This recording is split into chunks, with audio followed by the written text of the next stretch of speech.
आप देख रहे हैं इन खबर, आपके साथ मैं हूं रचना बंसल। दिल्ली जो दिल वालों की कही जाती है, जानते हैं आज दिल्ली का दिल रो रहा है। ये छलनी है क्योंकि दिल्ली हिंसा में 46 लोगों की जान चली गई है। 200 से ज़्यादा अस्पताल में भर्ती हैं। न जाने कितनी ये संख्या और ज़्यादा बढ़ जाए, फिक्र वाली बात है। 46 लोगों की मौत, 3 दिन तक दिल्ली जलती रही, सुलगती रही। सवाल बहुत बड़ा ये कि क्या दिल्ली ने ऐसी तस्वीरें कभी देखी थी? 2020 के दंगे इतने खतरनाक, इतना वहशीपन इन दंगों में हुआ, इतनी बुरी तरह एक दूसरे को मार दिया गया, काट दिया गया। जानते हैं 1984 में भी दिल्ली ने कुछ इस तरह की तस्वीरें देखी थी, लेकिन हाँ, इस हद तक हिंसा नहीं हुई थी। 1984 भी दिल्ली ने देखा है, 1992 में भी दिल्ली में हिंसा हुई है। 1984 और 92 में जो लोग दिल्ली में मौजूद थे वो दिल्ली में आज भी रहते हैं। उन लोगों के बीच जब हम लोग पहुँचे, उनसे बात की, तो उन्होंने साफ कहा, हमने दंगे 1984 में भी देखे, 1992 जब बाबरी विध्वंस के बाद हिंसा भड़की, उन दोनों ही दंगों के जो साक्षी हैं ना, वो कह रहे हैं कि 2020 के दंगे उनसे कहीं ज़्यादा खतरनाक हैं। वो इसलिए क्योंकि उस वक्त की हिंसा में लोग जानते थे मारने वाले कौन हैं, मरने वाले कौन हैं, ये कौन लोग हैं जो हमला कर रहे हैं।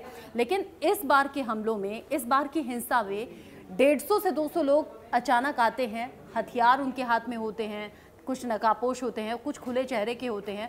लोग पहचानने की कोशिश करते हैं कि है कौन, लेकिन कोई नहीं जानता कि कौन लोगों का ये हुजूम आया, मारा, लोगों को जिंदा जलाया, लोगों के घर जला दिए, मकान दुकान जला दिए और फिर चले गए।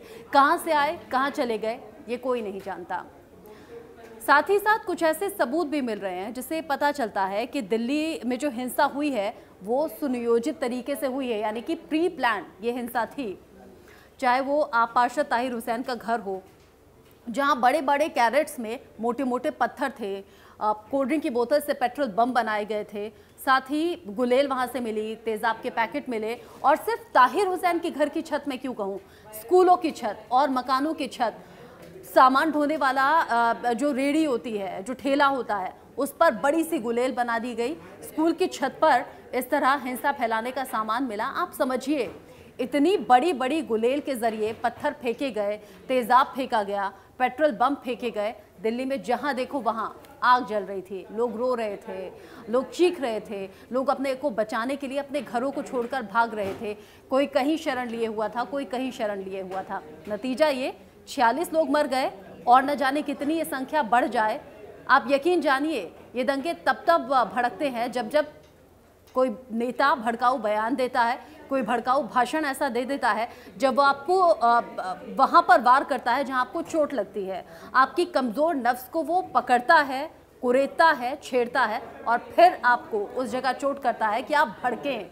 आप सोच के देखिए ना, 1984 में, 1992 में या फिर 2020 में, आप बता दीजिए कौन सा नेता मरा हो, किस नेता को नुकसान पहुंचा हो, किस नेता ने अपने घर के लोगों को, अपने घर के बच्चों को सड़क पर मरने के लिए छोड़ दिया हो।